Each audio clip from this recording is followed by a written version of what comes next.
Barghouti was an award-winning peace activist. He's fresh to us from the Festival of Dangerous Ideas, which I understand he got a wonderful reception, which is great, and it's wonderful to see so many people here tonight to equally give a good reception. He's an award-winning peace activist, a Middle East commentator and a member of the Palestinian Parliament, a physician by training, so someone interested in healing all manner of things, and now heads a significant medical organisation seeking to make a difference.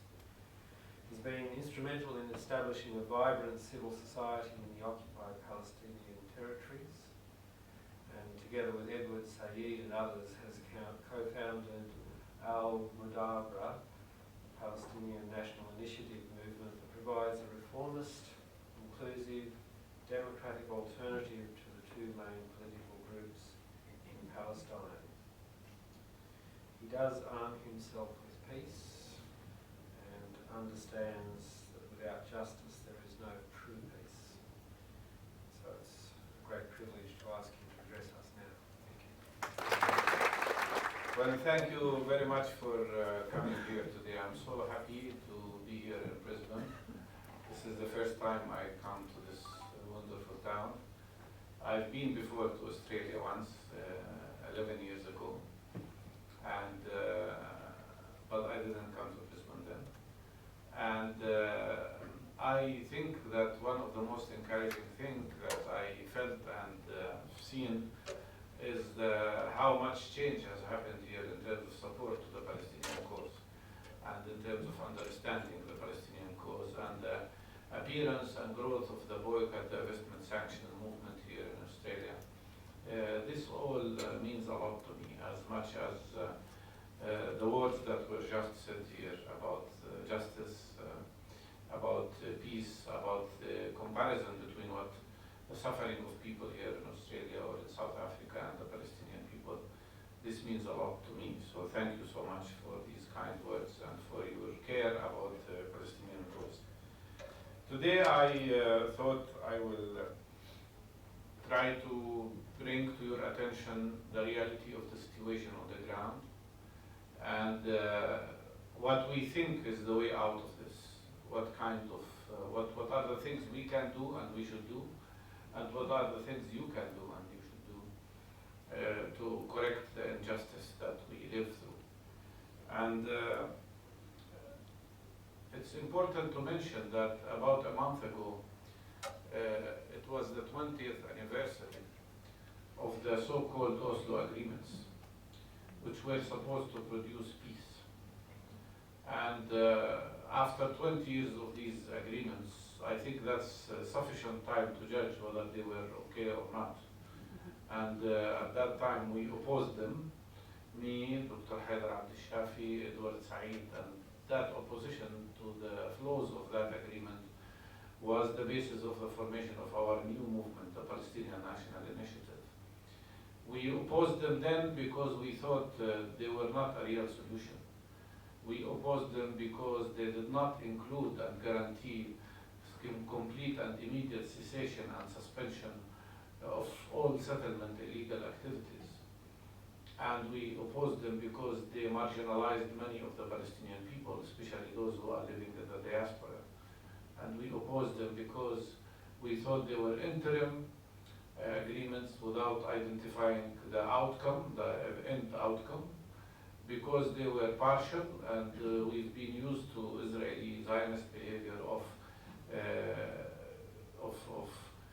first dividing issues, then postponing them, then liquidating them. And that has been unfortunately the cause. So after 20 years, one can easily probably say today that we were right. And all these flaws should not be repeated. And I'm saying that today because at this time, after 20 years of Oslo, the number of illegal settlers, by the way, everybody agrees that they are illegal, including the United States. The number has grown from 150,000 to 650,000 in the occupied territories. And yet, The same mistake was done again, initiating new negotiations without freezing the settlement activities. Under the pressure from the United States and some other governments, the Palestinian Authority conceded and accepted to start negotiations without stopping settlement activities, and we are seeing again yet another example of systematic mistakes that are happening one time and again. In 1993, when Palestinians accepted the idea of two-state solution, they thought they were concluding a painful compromise, but a compromise that would lead to an end of their suffering and the creation of a Palestinian state. During the last 20 years, and what we have seen and what we see today is nothing but constant effort from Israeli side to compromise the compromise. And that is, of course, extremely problematic, because if time was not so important 10 years ago, it is today very important, because the window of opportunity is completely closing for the two-state solution. And after 20 years of the so-called Oslo Agreement, we've seen repeatedly efforts to make the so-called peace process, which is supposed to be an instrument to achieve peace. We've seen repeatedly the peace process becoming a substitute. And we've seen the longest occupation in modern history, 46 years of occupation and 64 years of dispossession of the Palestinian people. We've seen this transformed into a full-fledged, much worse apartheid than the one that prevailed in South Africa at one point of time. In reality, what we see is not through these processes, is not an action towards two-state solution, nor an action towards one-state solution. What we see are processes that are leading to no-state solution. And we should be aware of that. But considering all of that, let me show you how during these years Israel has managed to destroy opportunities for peace, to create repeated cycles of violence, and to separate Jerusalem completely from the West Bank, separate West Bank from Gaza, separate Palestinians inside Palestine from those in the diaspora, and most recently separate 61% of the West Bank from the rest of it through the division of the land into area A, B, and C. If we look at the maps, we can see that the whole idea of two-state solution is not a new one. The idea of two-state solution appeared back in 1947 when the UN resolution decided that there should be two states, a Palestinian state in the green area in about 44% of the land, an Israeli state in the white area on 54% of the land. In 1948, Israel was established not on 54% that was assigned to it, but it was established on 78% through war. And by organizing several massacres, half or more than half of the Palestinian people became refugees in other countries. Today there are about 6 million people, representing probably the largest refugee group in the world. What remained was West Bank and Gaza, which were occupied also by Israel in 1967. And when Palestinians in '88 agreed to give up the dream of one-state solution where Palestinians, whether they are Christians or Muslims or seculars, would live side by side with Jewish people in one democratic state with equal rights, because that was originally the historic Palestinian solution, they agreed under international pressure. The PLO agreed to accept two-state solution so Palestinians would have this little tiny mini-state in West Bank and Gaza in less than 22% of the land, which is less than half of what we should have had according to the UN resolution.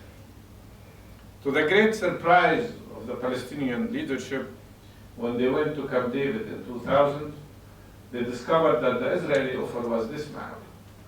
That a state would have no borders, it would be besieged, surrounded by Israeli army from everywhere, that Jerusalem would be annexed completely to Israel, and that big parts of the land would be annexed also to Israel for settlement's sake.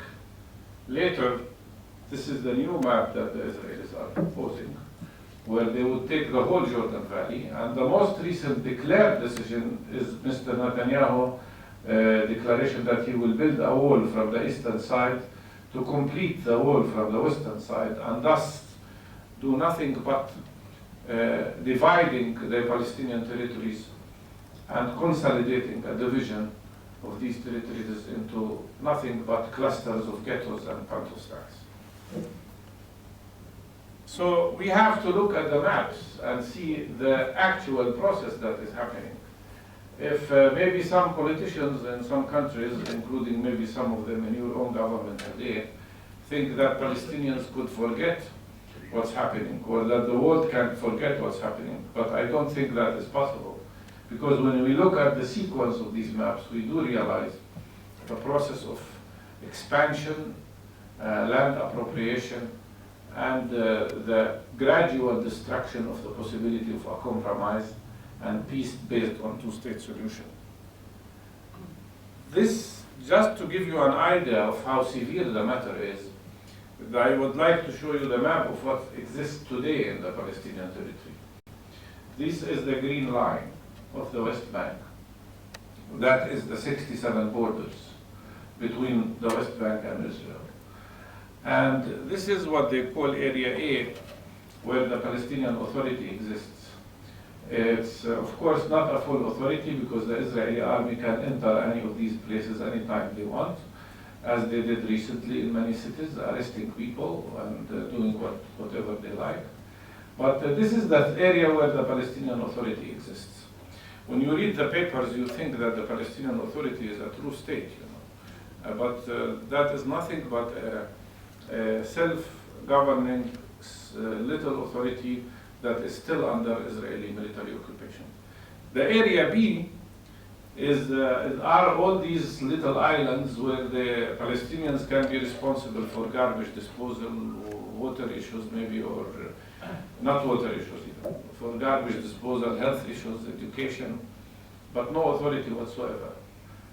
And the biggest problem is what they call Area C, which is under full and complete Israeli control, where Palestinians cannot have a piped water supply, or build a house, or a school, or a kindergarten, without an Israeli permission. And that area represents today 61% of the territory of the West Bank. This area is devoted completely, most of it, to the use of Israeli illegal settlements. And that's the map according to which the Israeli negotiators are negotiating today. This did not happen, of course, by accident. It happened according to a plan that was put by the Israeli government in 1967. And the only map that looks like this was this map of the South African Pantostan system during the apartheid time. In South Africa then, there were Pantostans run by South African people. And in some of these Pantostans there were governments. In one of them, as a matter of fact, there was a king. But that meant nothing. Those were governments and people who are under the complete control and domination of the South African apartheid system. The same situation exists today in Palestine, where the Palestinian Authority is under the full control practically of the Israeli side. And Gaza itself is not really free because it is besieged by the Israeli army from the land, from the water, and from air. So practically, the occupation continues. Now, this, as I said, happened according to a plan that was put in place by a person called Yigal Allon, who was the Deputy Prime Minister of Israel in 1967. It was put in place because we disappointed the Israelis. Since in '67 war, we did not leave. We remained, we stayed resilient. people were ready to die and not leave their homes and not repeat the mistake of 1948. Because of that, we created what we call the demographic factor, which is our presence on the land. And to deal with that, they created this plan to build settlements around Jerusalem, along the Jordan Valley, and then in the north and in the south, so that the demographic presence of Palestinians will be clustered in these ghettos or pantostans, and to prevent the possibility of a contiguous Palestinian entity. When I say the word apartheid, many Israelis get angry. But I usually ask them to give me an alternative description of a situation where, on average, a Palestinian is allowed to use no more than 50 cubic meters of water per year, while an Israeli illegal settler is allowed to use 2,400 from our own water in the West Bank. That is 48 times more than a Palestinian would be allowed to use. What would you describe, how would you describe the situation when an Israeli GDP per capita is $32,000, while the Palestinian GDP per capita is only 1,400, and yet we are obliged to buy products at Israeli market price because there is an imposed market and tax and price union? How would you describe the situation when Palestinians having less income by 22 times than Israelis, yet we are obliged to pay double the price for water and electricity than what Israelis pay? Or how would you describe the situation when you have road segregation, where major roads, as I will show you later, are exclusive for Jewish or Israeli settlers or Israeli army, and if a Palestinian is caught driving or walking on these major roads, he would be or she would be sentenced to 6 months in jail.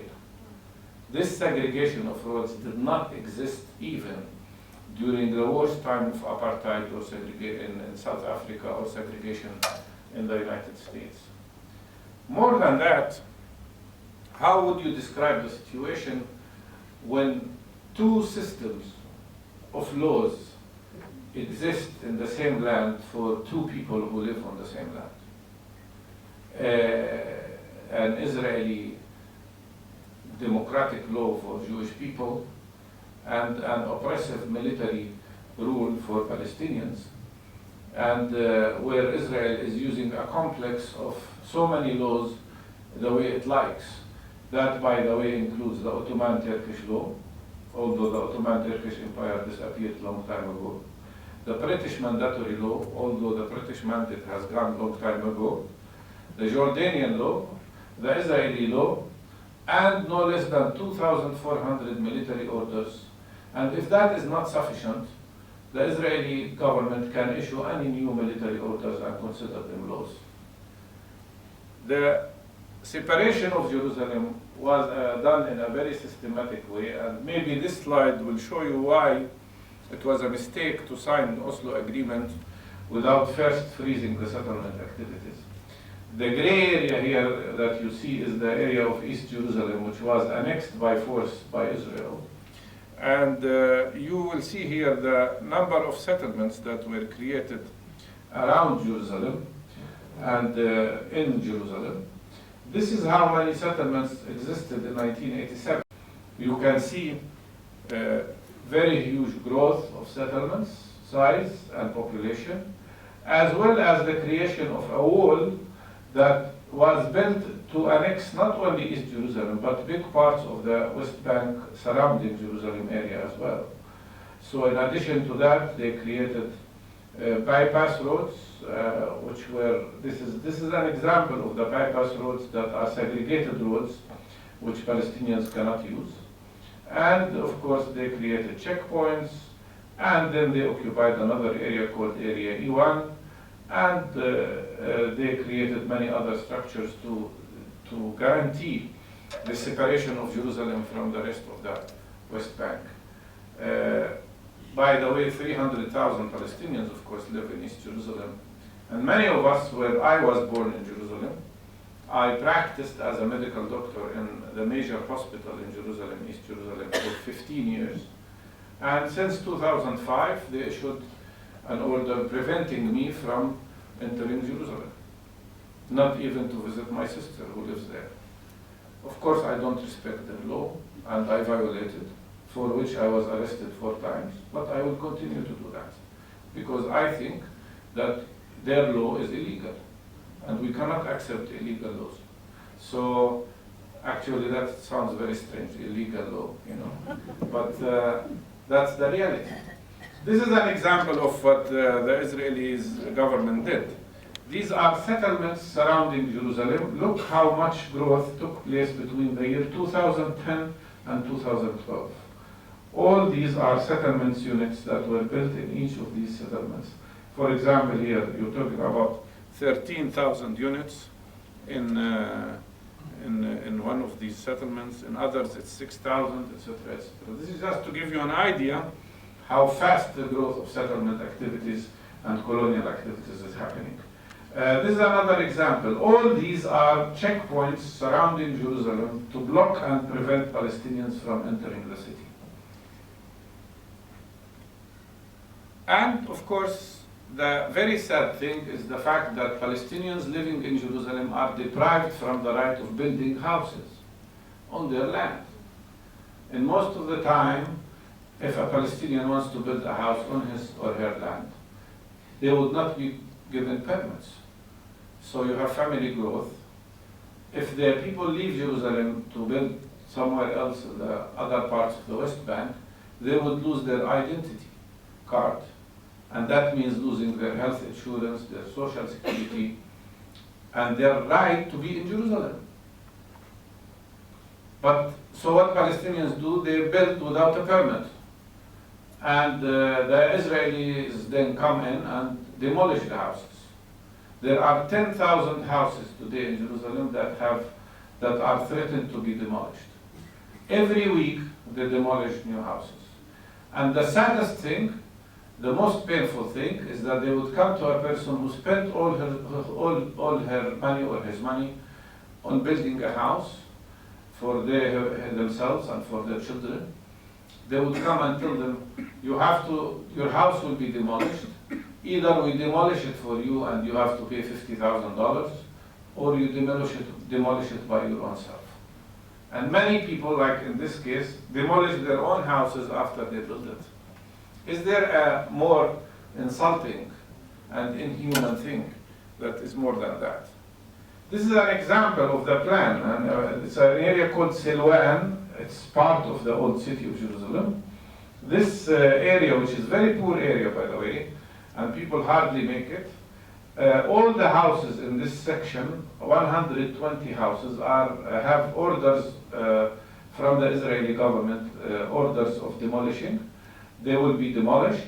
Why? Because there are Israeli settlers, illegal settlers in this place, and the Israeli government want to destroy 120 Palestinian homes so that the settlers here would have a garden that they can enjoy.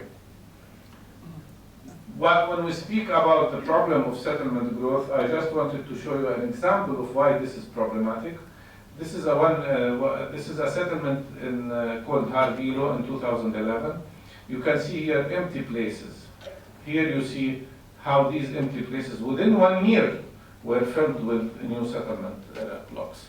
It's like a race that the Israeli government is conducting to change facts on the ground by illegally annexing and building settlements. This is an example of how serious the land grab is. I chose the area of Bethlehem. Bethlehem, the birthplace of Jesus Christ. This area, in 1967, Israel annexed East Jerusalem, and with it, it annexed parts of the 3 little towns here, Beit Sahur, Beit Jala, and Bethlehem. And in the case of Beit Sahur, they annexed about 17% of the land. They annexed more than 8% of Bethlehem territory, and no less than 22% of Beit Jala area. But it didn't stop there. In 2002, they came in and built the wall. They call it security. They claim it's a wall for security, but this is nonsense. The proof to that is that I can penetrate that wall anytime I want to go to Jerusalem. They built the wall not for security reasons, as they claim, but for the particular goal of annexing the land and appropriating it. And in this case, this is an example. By building the wall, they annexed additional part of Bethlehem, additional part of Beit Sahur, and no less than 24% additional land of the area of Beit Jala.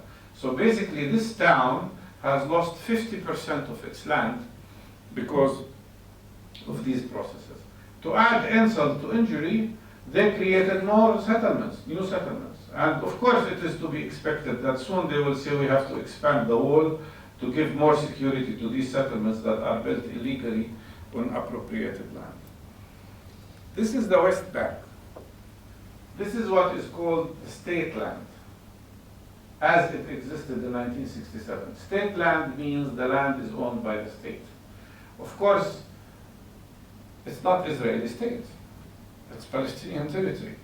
But the Israelis use the claim that if you have state land, then the government can use it, the Israeli government can use it the way they want for building settlements, of course. So what we had here is this part of the West Bank being state land. What did 700,000 dunams. What they did is to increase this area by making a military order, adding 900,000 new dunams to be considered state land. And most recently, they made another order to include 600,000 additional dunams. So basically, they're taking away most of the land of the West Bank and claiming that it is state land. This is an example of how serious the process is. This is area A and B. What they did is, of course, during the course of the last 46 years, is to create so many settlements. All these are settlements. Then they added settlement master plan, which means they added new territory for the use of settlements. Then they added settlement outposts. Then of course, there are Israeli closed military areas which Palestinians cannot enter. Then Israeli military bases. Then they added the segregation wall to include, to appropriate more land. Then declared state land. Then Israeli bypass roads, which Palestinians cannot drive on. Then settlement expansion, outpost expansion, uprooting trees, demolishing houses, etc., etc., etc. How can we build a state in this? It's impossible. And they use the fact that the people of the world don't know these details. They don't know the reality, and the world media, unfortunately, does not bring to you the real narrative of the Palestinian situation. They abuse the fact that the Israeli narrative is so dominant in international media. Gaza, of course, is another big story. I will not go into details of what happened during the wars on Gaza, where more than 2,000 people were killed and several thousand were injured, and more than 25,000 houses were demolished during the last two wars that Israel conducted against Gaza. But just imagine the situation that Gaza is besieged by the Israeli army from all directions. The sea is besieged by Israeli navy, and fishermen cannot go deeper than 6 miles into the sea, because if they do so, they will be shot at. Recently, this area became 6 miles. It used to be 3 miles for more than 10 years. And the air is also controlled by Israeli, of course, planes and drones that carry missiles. And whenever they identify somebody they don't like, they can shoot him and kill him. The wall itself is an example of how terrible the system of racial discrimination is. This wall is described frequently in the press, in the Western press, as the fence. And when you hear the word fence, you think that's normal. Neighbors have fences between themselves. This is not a fence at all. It's a wall that is 3 times as long and twice as high as Berlin Wall used to be. The same Berlin Wall that everybody celebrated the downfall of 20 years ago. This wall is so huge. This is an example. This is a woman standing on the roof of her 2-floor building in Bethlehem. Her house is surrounded by the wall from all directions. Recently, this woman was told that she cannot go to the roof of her own house anymore because she would represent a threat to the wall. This is the main road between Jerusalem and Ramallah. The road is cut into 2 pieces by the wall, and in this case, as in 85% of the time, the wall is not separating Israelis from Palestinians. It is actually separating Palestinians from Palestinians. And that's why it's not a wall for security, it's a wall for segregation. Qalqilia is a town in the north with 46,000 people living in it. Since 10 years, Qalqilia has been besieged by a wall that is surrounding it from all directions, leaving only one little passage, a small road that is 8 meters width, for the gate. And the gate has a key. You can see the wall surrounding the city from all directions. And more than that, there are tens of thousands of Palestinians today who have been stuck between the wall and the Israeli borders. They cannot move east or west. But they need to go to schools, they need to go to universities, they need to go to hospitals, to clinics.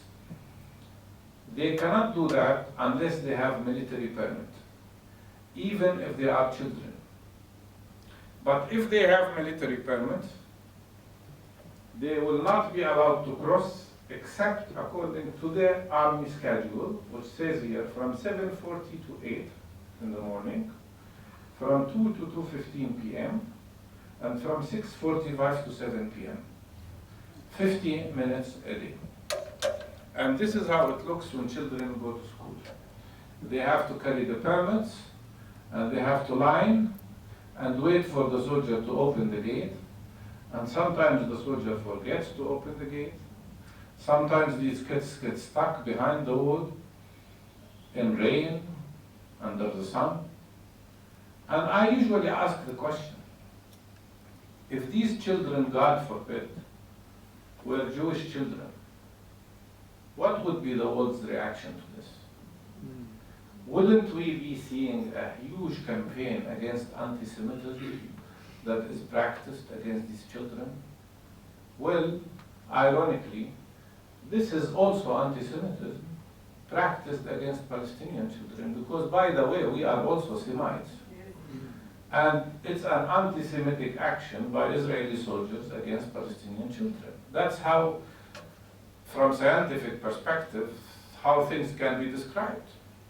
And this is another example of how terrible the situation is. This is a farm in the north, and this is what remained of it after the wall was built. This used to be a market in a village called Nazrat Isa. This is what happened to it after the wall was built. And this is a house that was cut into 2 pieces. This is how close the wall is to people's houses. And this is an example of an illegal Israeli settlement. And this is how a Palestinian village looks like in the same neighborhood. People suffer a lot, and human rights violations are huge. This is an example. These workers are standing in line to cross the checkpoints. There are 640 military checkpoints in the West Bank today, depriving people from freedom of movement. And if the workers need to go to work, they have to stand in line starting from 2 in the morning, sometimes or 3 in the morning, sometimes waiting for 3-4 hours to be allowed to cross in each direction, when they go to work and when they come back from work. Besides, of course, all the kinds of humiliations they are subjected to. The violations of human rights are beyond description. It's called the Palestinian Nonviolent Resistance Movement, the Popular Resistance Movement. We believe that this movement has a lot of chances to succeed. And this movement is growing. We even have some Israelis, good Israeli people, who come like this young man and join us in demonstrations against the army. They are a small minority, of course, but they are important. And they are exposed to the same risk we are exposed to. This popular resistance movement is very important. It represents hope. And it tries to follow the same traditions of Martin Luther King, Gandhi, and Mandela, in trying to adopt all the right methods, the appropriate methods in struggling against this injustice. But we are encountered frequently with severe violence. Places like this one, where people have been demonstrating for 8 years constantly, every week, not missing one Friday. Even when they have a wedding, the groom and the bride would go out and demonstrate against the wall and against the land grab that is happening. But we are encountered, as I said, with severe violence. They shoot at us tear gas in huge quantities. We're talking about machines that they've invented which can throw up to 40 tear gas bombs at once in the same locality, creating what we call a closed room effect, which means people who find themselves inside a cloud of this tear gas could definitely suffocate to death. That's what happened to a young woman called Jawahir Abu Rahman, who was intoxicated with the tear gas and lost her life. They use not only tear gas bombs, they use even high velocity bullets, sometimes against peaceful demonstrators. This is an example. This is Ahmed Hassan Yusuf, who was shot in the head and lost his life. He was a 10-year-old boy. Another example is what they call rubber bullets. And these rubber bullets are nothing but metallic bullets covered with a very thin piece of rubber. And if they hit the brain or the eye or the neck, they can be fatal. Sometimes they even use tear gas bombs as bullets. They would shoot somebody in the chest or the head with a tear gas bomb. 2 of my colleagues lost their eyes because of that. A third young, wonderful man, his name was Basim Abu Rahman. He was hit in the chest and killed instantly with one of these tear gas bombs. And sometimes they do horrible things. Like in this case, this young man was peacefully demonstrating. He's the brother of the young woman who died. He was carrying a flag, just demonstrating peacefully. And he was arrested. He was handcuffed, blindfolded. And while he was handcuffed and blindfolded, he was forced to sit on the ground for 2.5 hours. After which, while he was blindfolded and handcuffed, an Israeli officer made a soldier shoot him from a distance of 1.5 meters. Using dogs is becoming a habit against peaceful demonstrators as well. And what you see here are images from a village called Kufr Qadoum in the north, near Nab, in Kalkilia area. Again, you can see the soldiers beating people, following them, shooting at them, shooting tear gas, shooting rubber bullets, as well as using the dogs to arrest the demonstrators. Of course, we have many other activities against this injustice. Another example is what happened in this area, which is a village called Walaje. And the army, there is a very important church there called Kremizan Church. They have a very good winery, by the way, and they produce good wine. And the army has put a very big checkpoint and gate to block the ability of the church to reach its land, and to block another village called Walaje from reaching Bethlehem, and practically to block the free movement to the city. So for 2 years, people were demonstrating there, and peacefully and non-violently, and nothing changed. A month ago, we decided to take the matter in our own hand. So we, with other young people, and also many international solidarity people, we just went there, took off the gate, and threw it in the valley, and opened the road to Bethlehem. And The army came back, of course, later, but I think they put the gate in a wrong way anyhow, so the road is still open. And that's one example of resilience, of course, and of people deciding to take the matter in their own hands. I don't want you to feel, to get from this talk the sense that we are depressed about what the Israeli army is doing only. No. They're actually, regardless of all this injustice and all this humiliation and all this suffering, the real story about Palestine is a fantastic story of resilience and determination. And I want to show you just a few examples of how we managed to do many things, positive things, constructive things, regardless of the terrible situation we live in. This is one example. This young man is called Mustafa too. He's from a village called Aboud. He was born as a normal boy, and then he developed a serious disease, and then he got disabled completely. He can move only his head. He's having quadriplegia. Both arms and legs cannot move. And he would have been doomed to death, actually, if it wasn't for the work of Palestinian Medical Relief Society, which I have the honor of being one of the founders of and participating in its work.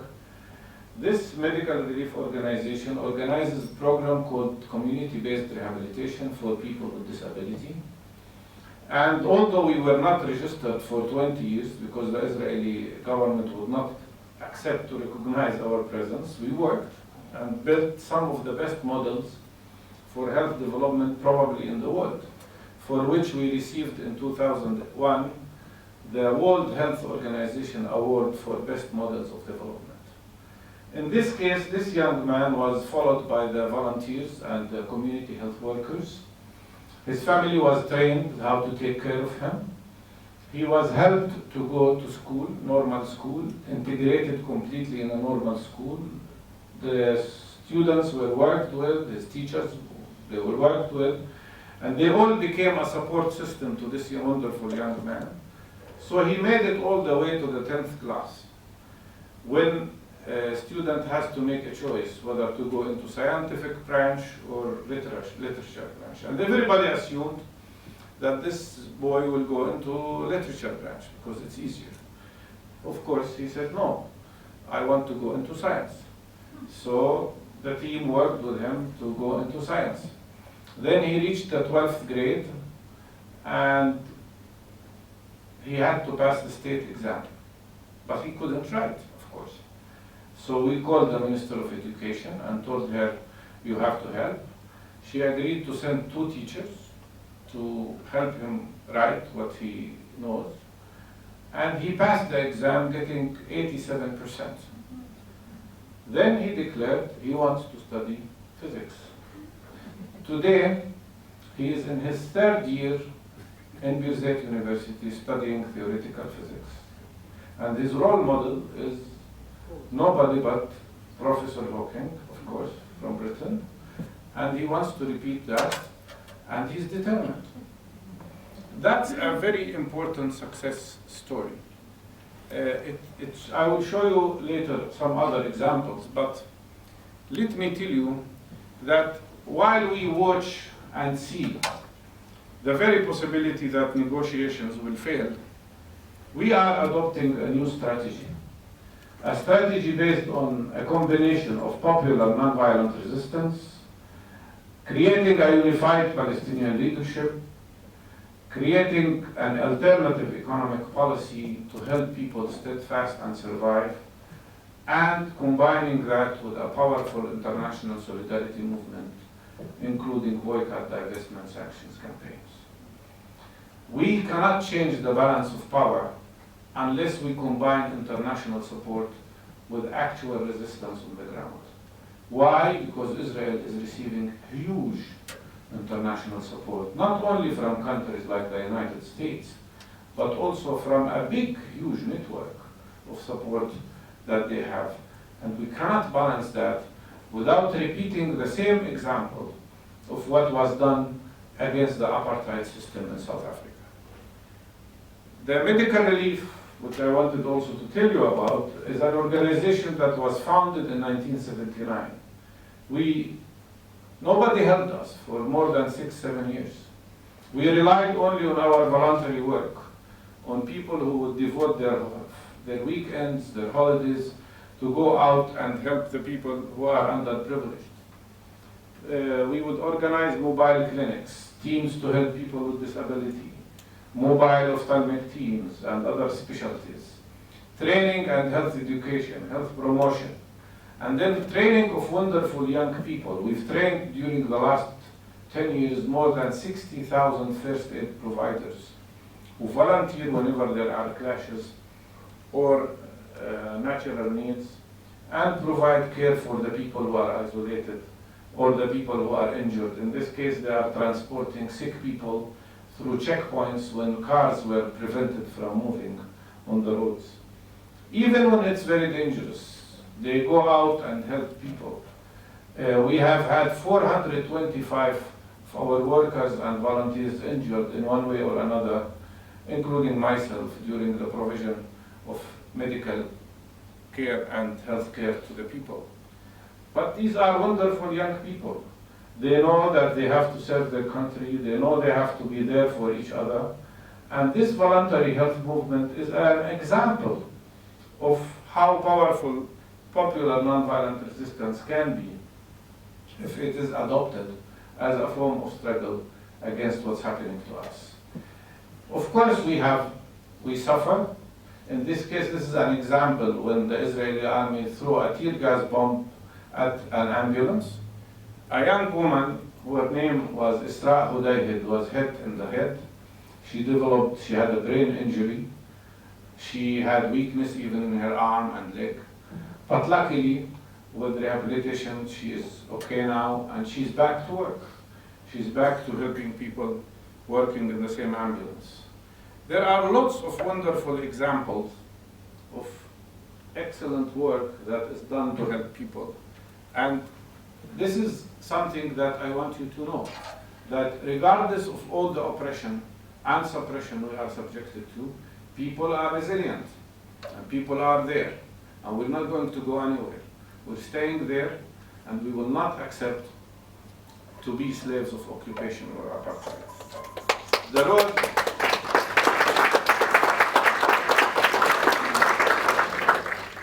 The road to the future is complex. Will it be still possible to have 2 states? I don't know. But whether it's 1 state or 2 states, one thing I am sure of: we will get our freedom eventually. We know that there can be no peace with settlement activities.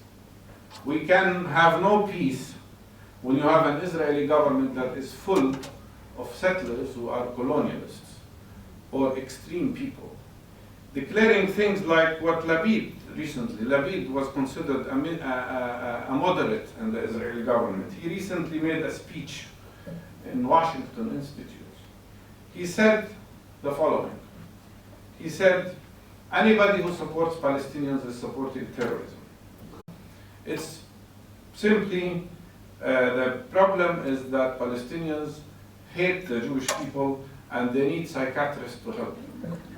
He also said, this is not a fight between David and Goliath, assuming, of course, that in this case Palestinians are the David, the weak part. But he said, no, it's exactly like the United States and the Qaeda. It's the Qaeda against the United States. I'm not David against Goliath. Of course, he says these things. But I responded to him by saying, well, there was a man called Nelson Mandela, a wonderful human being, who said when South Africa was freed from apartheid, he said 2 things. He said the Palestinian issue is the greatest moral issue of our time. He also said our freedom is not complete without the freedom of the Palestinian people. So to me, this is not the Qaeda versus USA. This is Labid against Nelson Mandela. Actually, it is injustice against justice. And whatever they do, it should be clear to us, to you, to everybody. We, the Palestinians, are not seeking only our freedom. We are also seeking the freedom of the Israelis themselves, because they will never be free as long as we are not free. They are hostage to the same system of apartheid. And as long as we are under this terrible oppression, they are also hostage to it. And that's why I say with great pride that our struggle is not only for our freedom, but to free them also from this oppression. And when we ask you to conduct BDS or show solidarity to Palestinians, it's not against Jewish people. It's not negating or denying in any way the suffering of Jewish people, whether during the Holocaust or the pogroms of Russia or in any other way. But that suffering happened not because of us. We had nothing to do with that oppression of the Jewish people. And that suffering of Jewish people represents no justification whatsoever for persecuting and oppressing Palestinians today. And I say that with the full confidence that we, the Palestinians, will never, ever accept this oppression or accept to live with a system of apartheid. We will never accept to be slaves of apartheid or occupation. We will get our freedom, and one day, together, we will celebrate it. Thank you.